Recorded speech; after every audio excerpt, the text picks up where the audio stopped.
The thermometer outside Mike Anderson's cabin window read 40 degrees below zero, and it was still dropping. In the 5 years he had lived in this remote corner of Alaska, he had never seen the temperature fall so low. The approaching storm system wasn't just another winter challenge. It was the kind that made even the most hardened wilderness dwellers question their choices.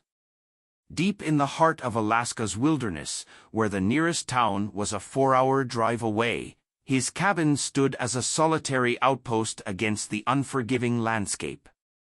The wooden structure, weathered by countless storms, had been his home since he chose to leave his bustling life as a wildlife photographer in Seattle. Tonight, as the wind howled through the towering pines, his decision to live here would test him like never before. The February morning had started like any other. Mike woke up to the familiar sound of crackling wood in his fireplace, the warmth from the dying embers barely reaching the corners of his modest living room. Through his frost-covered windows, he could see that fresh snow had fallen overnight, adding another thick blanket to the already deep drifts. At 45 years old, Mike had developed a careful routine that kept him alive in these harsh conditions. Every morning began with checking his weather radio, assessing his supplies, and maintaining his essential equipment. His cabin, though simple, was well stocked with preserved food, medical supplies, and emergency gear. The walls were lined with photographs he had taken over the years, images of wolves, moose, and bears in their natural habitat, silent companions in his solitude. The weather report that morning was particularly concerning. A storm system moving in from the north promised to bring temperatures down to record lows and winds strong enough to snap trees. Mike knew from experience that these were the kind of conditions that could trap someone indoors for days, maybe even weeks. He spent the morning securing his generator and checking his backup heating system. The routine was second nature to him now, but he never allowed himself to become careless. In the wilderness, one small mistake could be fatal. His father's old saying echoed in his mind, "Nature doesn't forgive carelessness, son." Those words had kept him alive more times than he could count. By afternoon, the first wave of the storm arrived. Snow fell in thick curtains, reducing visibility to mere feet beyond his porch. Mike added more logs to his fireplace and began his usual storm preparations. He filled several large containers with water, knowing his pipes might freeze despite the heat tape he had carefully wrapped around them. He moved additional firewood inside and checked his emergency lanterns. Living alone in such extreme conditions had changed Mike in ways he hadn't expected. The constant awareness of nature's power had made him more patient, more observant. He had learned to read the subtle signs in his environment, the way the birds fell silent before a storm, the change in air pressure that made his ears pop, the particular quality of stillness that preceded dangerous weather. His satellite phone, his only reliable connection to the outside world, sat charged and ready on his desk next to his emergency radio. The nearest ranger station was 50 miles away, and in weather like this, help would be impossible for days if anything went wrong. Mike had learned to live with this isolation, finding peace in the quiet moments and strength in self-reliance. As evening approached, the storm intensified. The wind found every tiny gap in the cabin's walls, creating an eerie whistling sound that Mike had never quite gotten used to.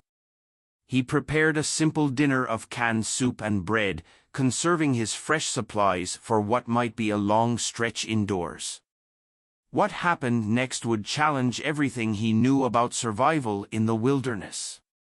Just after midnight, through the howling wind, Mike heard a sound that made him sit up straight in his chair, a deep, guttural noise, barely audible over the storm, but unmistakable to someone who had spent years photographing wildlife. A bear. And it was close. In February, bears should be deep in hibernation. The fact that one was active in these conditions meant something was terribly wrong.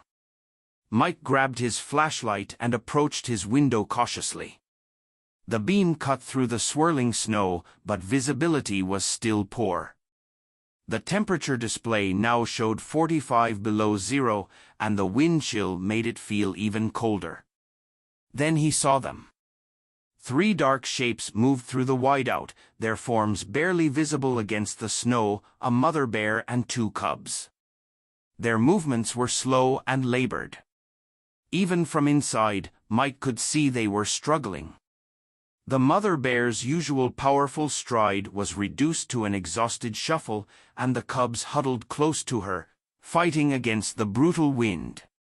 Years of wildlife observation had taught Mike to read animal behavior, and what he saw worried him deeply.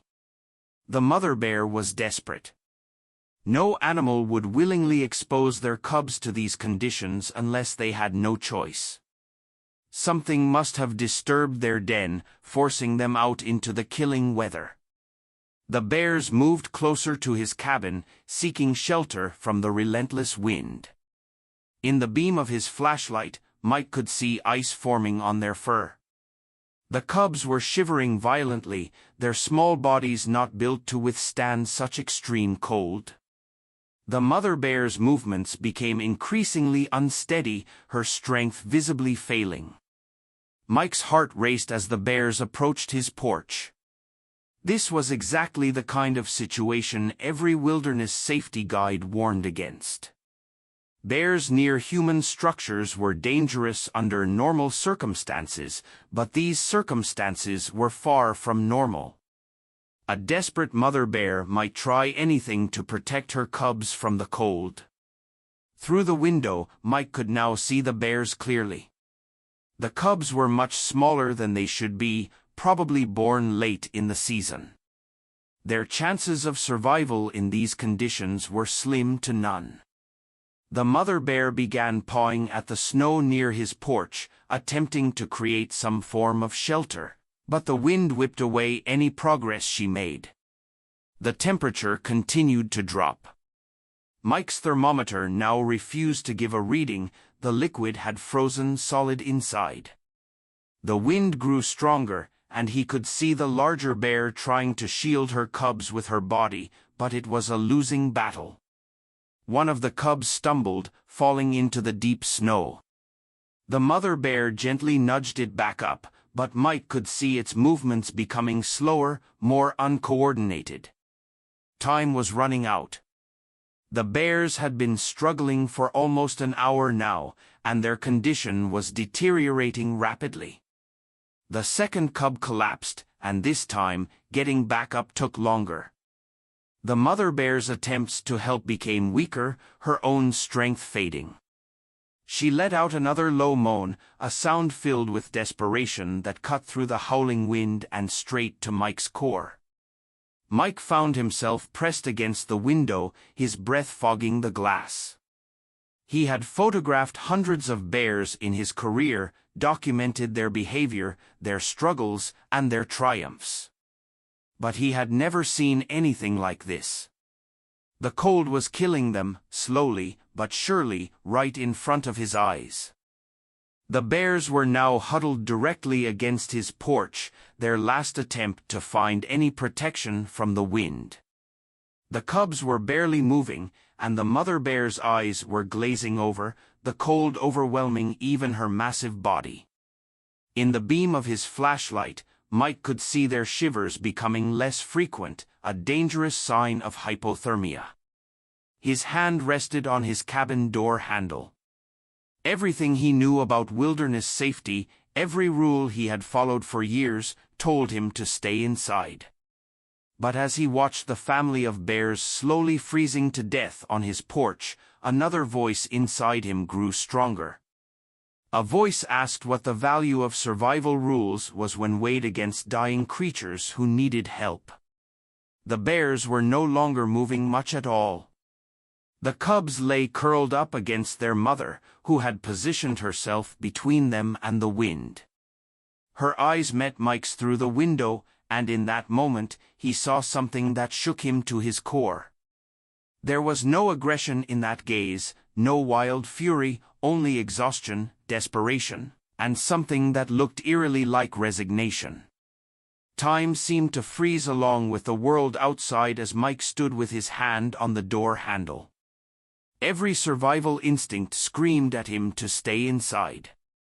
He had seen what desperate bears could do, had photographed their power and ferocity. The mother bear, even in her weakened state, could kill him with a single swipe if she perceived him as a threat to her cubs. The wind rattled his cabin violently, and the bears had stopped shivering. Mike knew enough about hypothermia to understand what that meant. The cubs were entering the final stages of freezing to death, their small bodies giving up the fight against the cold. The mother bear's breathing had become shallow, her massive form now barely rising and falling in the growing mountain of snow. His emergency radio crackled with an updated weather report. The storm was expected to last at least another 12 hours, with conditions worsening. The bears would not survive the night. Already, ice had formed thick crusts on their fur, and their breathing was becoming dangerously slow. Mike's mind raced through his options. He had a storage room attached to his cabin, originally built to house his photography equipment. It was insulated, separate from his living space, and had its own entrance. It could serve as a temporary shelter, but getting 3 freezing bears into it would be another matter entirely. The risks were enormous. If the mother bear panicked, she could destroy his cabin, leaving them all to freeze in the storm. If she attacked him, help would not arrive in time. Even if they survived the night, having 3 bears this close to his living space could prove fatal in other ways. Mike thought about his camera sitting unused on his desk. For years, he had documented wildlife without interfering, believing that nature should take its course without human intervention. But as he watched the cubs growing still, their small forms almost invisible under the growing layer of snow, he questioned everything he thought he knew about the relationship between humans and wildlife. The mother bear's eyes had never left him. There was something in that gaze that he had never seen before in all his years of wildlife photography. It was as if she understood that he represented their last chance at survival. Her usual wariness of humans seemed to have been overcome by maternal desperation. Another sharp crack echoed through the night as a branch snapped under the weight of ice and snow. The sound made Mike jump, but the bears barely responded. Their lethargy was reaching a critical point. The mother bear tried to nuzzle one of her cubs, but her movements were becoming uncoordinated. Soon, she would be too weak to move at all. Mike began to remove his heavy winter coat. If he was going to do this, he would need to be able to move quickly. He pulled on his thickest gloves and grabbed several heavy blankets from his emergency supplies. His hands shook as he checked his satellite phone one last time, knowing that in these conditions, it would be useless if things went wrong. The consequences of his next action would be irreversible.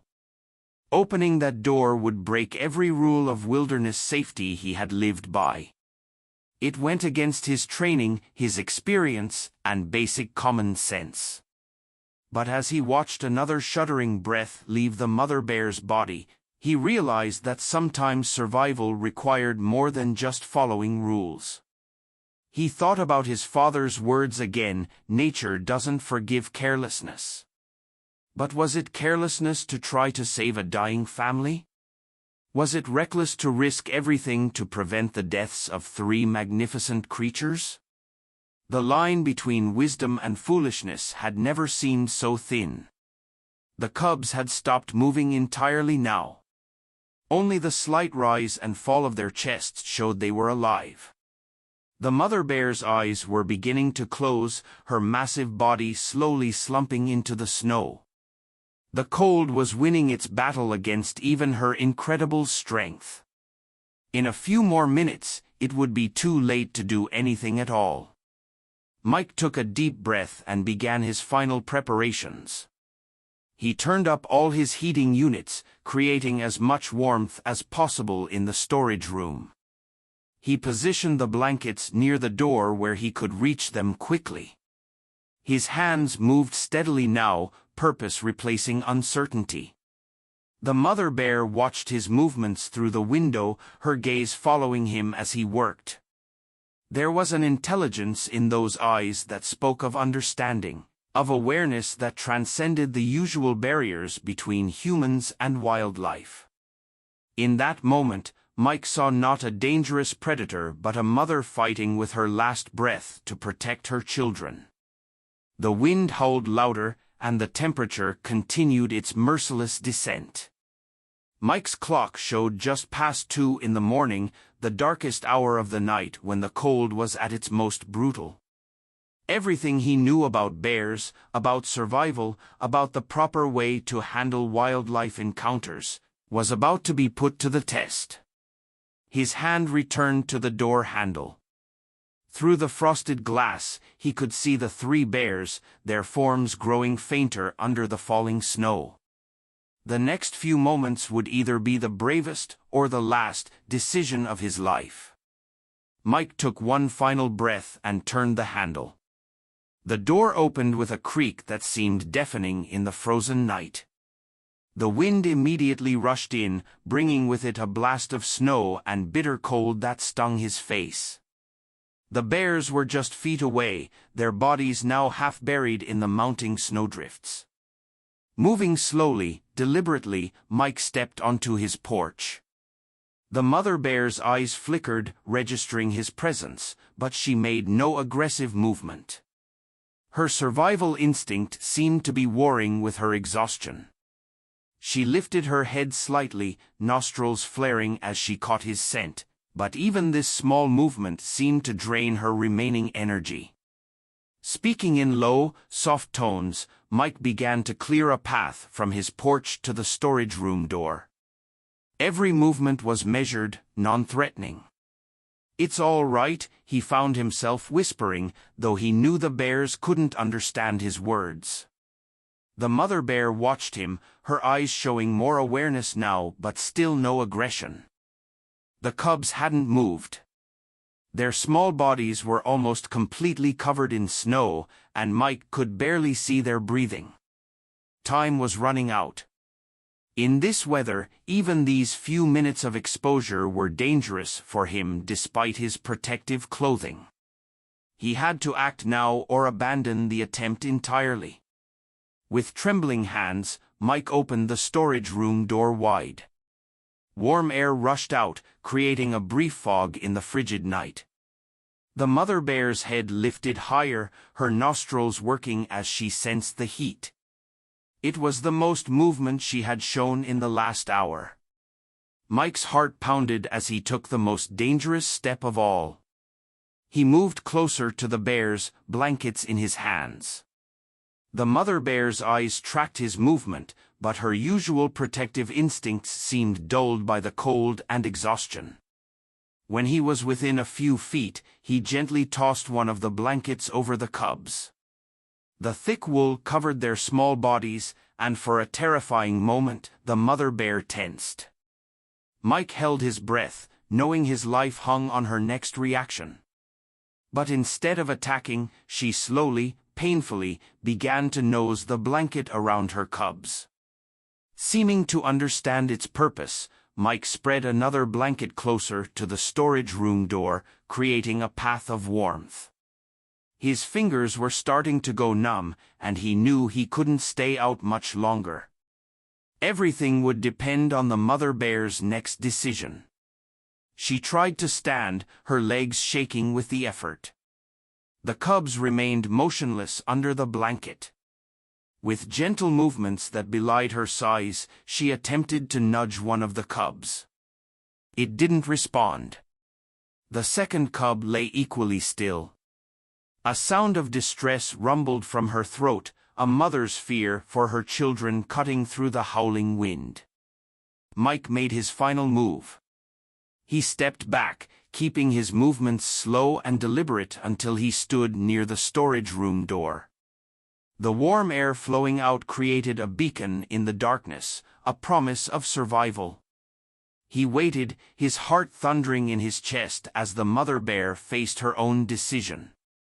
The massive creature gathered her remaining strength. With agonizing slowness, she managed to get to her feet. For a moment that seemed to stretch into eternity, she stood swaying in the savage wind, her gaze moving between her cubs and the open door. Then, with infinite gentleness, she gripped the blanket covering her cubs in her teeth. Mike watched in awe as the mother bear, fighting against exhaustion with every step, began to drag her cubs toward the storage room door.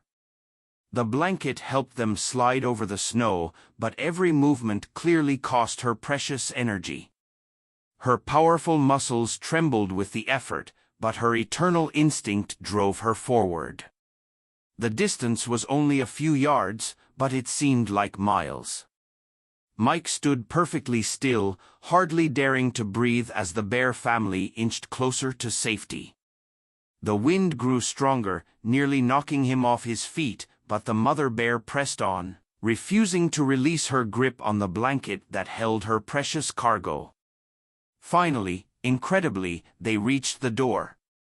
The mother bear paused, her massive form blocking the entrance, steam rising from her fur as the warm air hit it.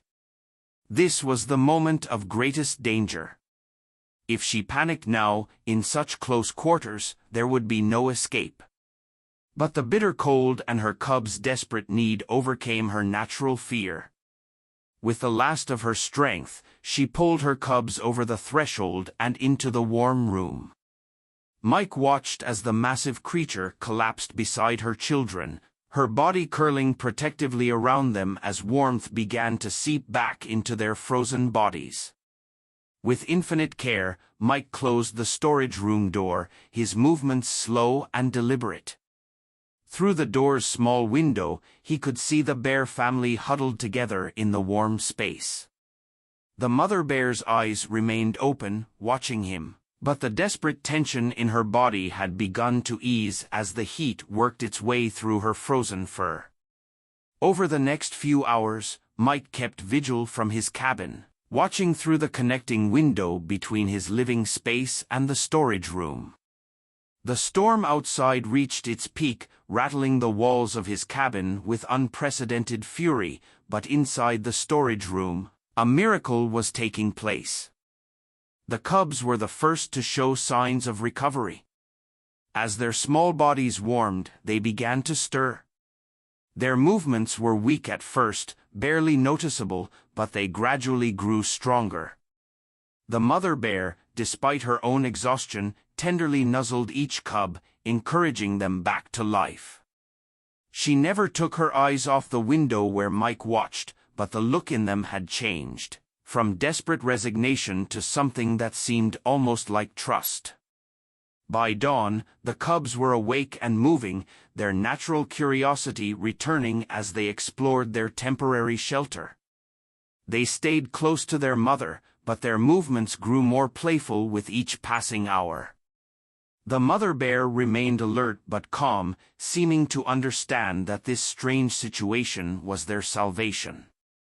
The storm raged for 2 more days. During this time, Mike carefully placed water and food near the storage room door when the bears were sleeping. The mother bear accepted these offerings, her initial wariness giving way to a cautious acceptance of his presence. He noticed how she would wait until he moved away before eating or drinking, maintaining a delicate balance between necessity and wild instinct. On the morning of the 3rd day, the storm finally broke. The world outside was transformed into a crystalline landscape of snow and ice, but the temperature had begun to rise. The sun broke through the clouds for the first time in days, bringing with it the promise of survival. Mike knew it was time. The bears needed to return to the wild before they became too accustomed to human presence. As if sensing this, the mother bear had grown more restless, her natural instincts calling her back to the forest. The cubs, now fully recovered, were becoming more active, testing their renewed strength. With the same careful movements he had used that desperate night, Mike opened the storage room's outer door. Fresh air and sunlight streamed in, and the mother bear lifted her head, sensing the changed weather. She rose to her feet, magnificent and powerful once again, so different from the desperate creature she had been 3 nights ago. The cubs followed their mother's lead, their small bodies now moving with the energy of healthy young bears. At the doorway, the mother bear paused. She turned her head toward Mike, who stood at a respectful distance. Their eyes met one final time, and in that moment, Mike felt he understood something profound about the connection between all living things. Then, with surprising grace for such a large animal, she led her cubs out into the snow. Mike watched as they made their way into the forest, their dark forms growing smaller against the white landscape. The cubs bounded through the snow, their near-death experience already forgotten in the way of young animals. Their mother followed more slowly, her powerful form silhouetted against the rising sun. Just before they disappeared into the trees, the mother bear stopped and looked back one final time. She stood there for a long moment, her presence commanding even at a distance. Then she turned and vanished into the forest with her cubs, leaving only tracks in the snow as evidence of their extraordinary encounter. Mike stood at his window long after they had gone, reflecting on the experience. He had broken every rule of wilderness safety, risked his life on an instinct he couldn't fully explain. Yet, as he watched the sun rise over the transformed landscape, he knew he would make the same choice again. In the years that followed, he would sometimes see bears in the distance and wonder if they were the same family he had sheltered that desperate night. But he never tried to get close or take their picture. Some memories, he learned, were better preserved in the heart than through a camera lens. His decision to open that door had taught him that sometimes survival meant more than just staying alive. Sometimes it meant remembering our shared connection to all living things, even in the harshest of circumstances. If this amazing story of compassion and survival touched your heart, make sure you don't miss out on more incredible wildlife encounters and tales of human kindness. Subscribe to our channel now by clicking the button below and join our growing community of nature enthusiasts. Turn on notifications to receive alerts about new stories that showcase the extraordinary connections between humans and wildlife. Every week, we bring you authentic, heartwarming tales that remind us of our shared bond with nature. Remember, your subscription helps us continue sharing these remarkable stories. Hit subscribe now and become part of our journey, exploring the most touching moments between humans and wildlife.